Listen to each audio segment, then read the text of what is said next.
बिस्मिल्लाहिर्रहमानिर्रहीम। मैं हूं मोहम्मद नसरुल्लाह और आप देख रहे हैं यूट्यूब चैनल। आज हम पीटीआई की जो 3 साल कारकर्दगी है इसके ऊपर बात करेंगे, जिसमें कन्वेंशन सेंटर इस्लामाबाद के अंदर इमरान खान साहब ने खिताब भी किया। ये एक रोज़मर्रा की रूटीन की चीज़ है। हुकूमतें अपनी 3 महीने की, 6 महीने की, साल की, 2 साल की, 4 साल की कारकर्दगी शो करती हैं। अपोजिशन इस पे वाइट पेपर हमेशा से शो करती है, जो उसके अंदर नाकामियाँ होती हैं, उनके अंदर खामियाँ होती हैं, वो बताती हैं। अगर अपोजिशन ये काम ना करे या हुकूमत ये काम ना करे, अपोजिशन वाइट पेपर इशू ना करे, हुकूमत अपनी कारकर्दगी या परफॉर्मेंस रिपोर्ट इशू ना करे, तो ये काम फिर मीडिया करता है। मीडिया तो गाहे बगाहे वैसे भी कर ही रहा होता है। अब इमरान खान साहब की जो 3 साल की कारकर्दगी है, इनका 3 साल दौरे हुकूमत जो है इख्तिताम पजीर हुआ है, उसके बाद जिन्होंने अपनी कारकर्दगी का इनकी हम एक तनकीदी जायज़ा लेने की कोशिश करते हैं। सबसे पहले तो एक बात याद रखें कि मीडिया के अंदर आपको एक वाज़ेह किस्म की डिवाइड नज़र आएगी। कोई भी इंसान परफेक्ट नहीं होता, कभी भी उसके अंदर खामियां भी होती हैं, खूबियां भी होती हैं।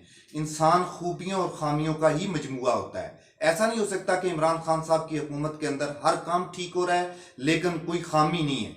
हाँ, ऐसा होता है कि खामियां भी होती हैं और खूबियां भी होती हैं, मगर मीडिया पर्सन जब खामियों को उजागर करते हैं तो साथ उनको खूबियों को भी उजागर करना चाहिए।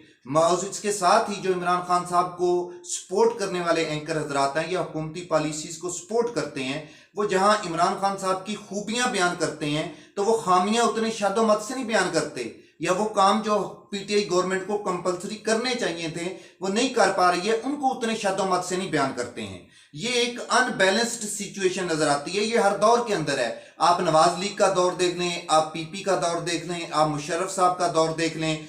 कुछ एंकर्स उनके एंटी चल रहे होते हैं, जो एंटी चल रहे होते हैं वो हमेशा खामियां बयान करेंगे, जो उनके फेवर में चल रहे होते हैं वो हमेशा उनकी खूबियां बयान करेंगे। और इस बार भी वही रूटीन है। जो एंकर्स इमरान खान साहब की पॉलिसीज को सपोर्ट करते हैं वो उनको इस तरह बढ़ा चढ़ा के बयान करेंगे शायद कि रियासत मदीना के अंदर किसी खिलाफत का इजरा हो गया, कोई अमीरुल मोमिनीन आके बैठ गया है। या जो खामियां बयान करते हैं वो इस तरह बयान करेंगे कि जिस तरह पिछले 2 डाकुओं के दौर गुजरे हैं, शायद इमरान खान साहब भी उसी तरह एक डाकू हैं। ऐसा हरगज नहीं है। हम इनका मुख्तसर सा एक तनकीदी जायजा लेने की कोशिश करते हैं कि इसमें क्या बेहतरी आई और क्या कमियां रही। हाँ, 2 पहलू जो हैं, एक खारजा पॉलिसी का, एक पाकिस्तान की इकोनॉमी का, इसके अंदर बहुत ज्यादा बेहतरी आई। और तीसरा जो पहलू था वो इत्तेसाब का। पिछले अदवार की निस्बत इन चीजों के अंदर बहुत बेहतरी महसूस की है। ये कौम ने भी बेहतरी महसूस की है। वो कौम जिन्होंने वो लोग जिन्होंने ग्रीन पासपोर्ट की इंसल्ट कर दी थी। आप अगर फॉरेन ट्रेवल करते थे, आपको कहीं इंडियन के साथ लाइन में लगने का मौका मिले ना, तब आपको पता चलेगा कि पाकिस्तान की क्या रिस्पेक्ट है और इंडिया की क्या रिस्पेक्ट है। ये रिस्पेक्ट हमेशा से हुक्मरान बनाते हैं। 2 चीजें होती हैं किसी भी हुक्मरान के पास, कि अगर वो इक्तदार में आता है या तो अपनी पर्सनल इज्जत, अपने पर्सनल वकार के लिए सब कुछ कर ले, या मुल्क के वकार के लिए सब कुछ कर ले। पिछले जो 2-3 अदवार गुजरे हैं उनमें हुक्मरानों ने अपनी जात के लिए सब कुछ किया लेकिन मुल्क की इज्जत उन्होंने दांव पे लगा दी। इस वजह से फिर मुल्क की जब इज्जत दांव पे लगा गई तो फिर आपके सामने सिचुएशन है, जो फॉरेन ओवरसीज पाकिस्तानी है हमारे, या जो पाकिस्तान से बाहर ट्रेवल करते रहे हैं, पाकिस्तानियों का सर शर्म से झुक जाता था। मगर बहुत अरसे के बाद खारजा पॉलिसी इतनी मजबूत हुई है, वो अफगान इशू ले लें, वो इंडिया का इशू ले लें, वो चाइना के साथ रिलेशनशिप ले लें, वो मलेशिया के साथ ले लें, वो सऊदी अरब के साथ ले लें, आप वो अमेरिका के साथ ले लें, जो खान साहब ने एक तारीखी जुमला एब्सोल्युटली नॉट कहा है। ये खारजा पॉलिसी जो है ये खान साहब ने जमीन से उठा के आसमान पे पहुंचा दी है और इसके अंदर पाकिस्तानी कौम का सर एक मरतबा फिर फख्र से बुलंद कर दिया है। पाकिस्तानी कौम किसी की आंखों में आंखें डाल के बात कर सकते हैं। अब एहसास हुआ है कि हम सुपर पावर हैं। अब हमें एहसास हुआ है कि पाकिस्तान एक इस तरह का मजबूत मुल्क है।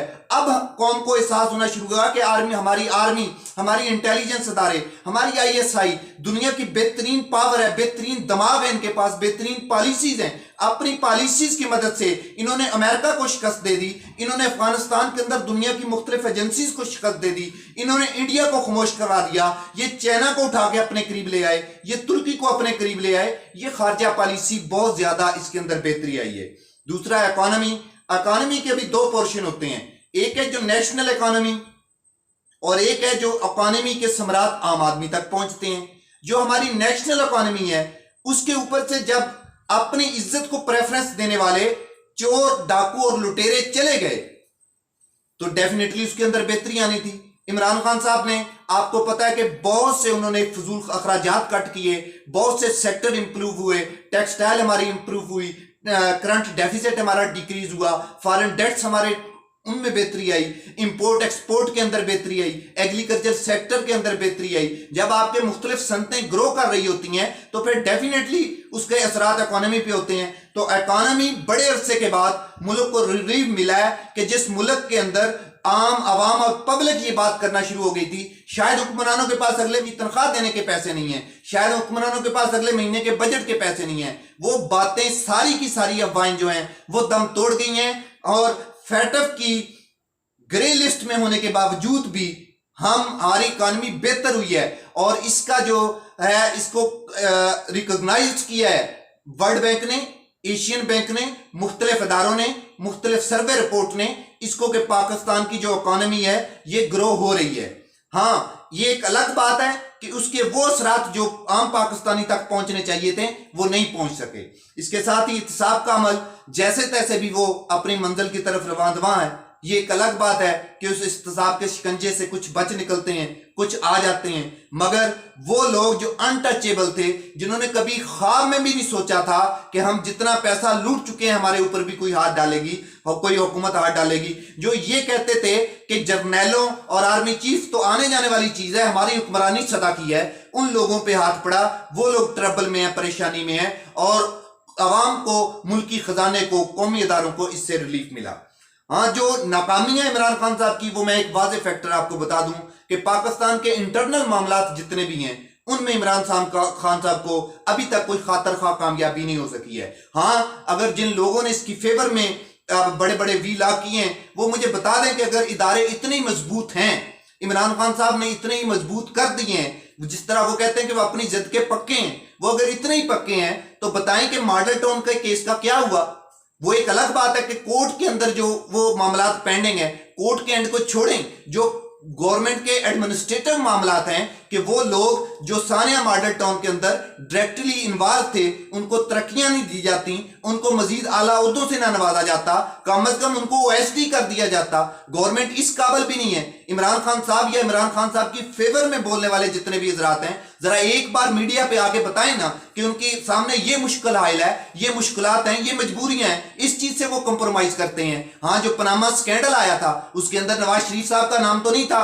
عمران خان صاحب بتائیں کہ باقی اس لسٹ کے اندر جو 350 بندے کا نام تھا ان پہ نواز شریف جیسی گرفت کب ہوگی؟ وہ کون سا موقع ہے؟ کون سی مسلط کے تحت وہ خاموش ہیں؟ کون سی حکمت عملی کے تحت خاموش ہیں؟ کیا پی ٹی آئی کے اندر جتنے بھی لوگ بیٹھے ہیں ان کے اوپر ہاتھ نہیں ڈل سکتا ہے ان کے اوپر بھی؟ کیا یہ کرپشن نہیں کرتے؟ کرپشن کے سکینڈل بھی باہر آئے ہیں اور کرپشن کی داستانیں بھی باہر آئی ہیں. ہاں یہ اس محاذ پہ, اور جو اکانومی کے, خارجہ پالیسی کے جو ثمرات عام بندے تک پہنچنے چاہیے تھے وہ ابھی تک پہنچانے کے لیے پی ٹی آئی کی گورنمنٹ جو ہے وہ ناکام رہی ہے. یہ دو پہلو میں نے بیلنسڈ کر کے, اور بھی بہت سی چیزیں ہیں اور بھی بہت سی باتیں ہیں جو کر سکتے ہیں, مگر دو باتیں میں نے آپ کو بیلنسڈ کر کے بتائی ہیں. اب تک کے لیے اتنا ہی, بہت شکریہ.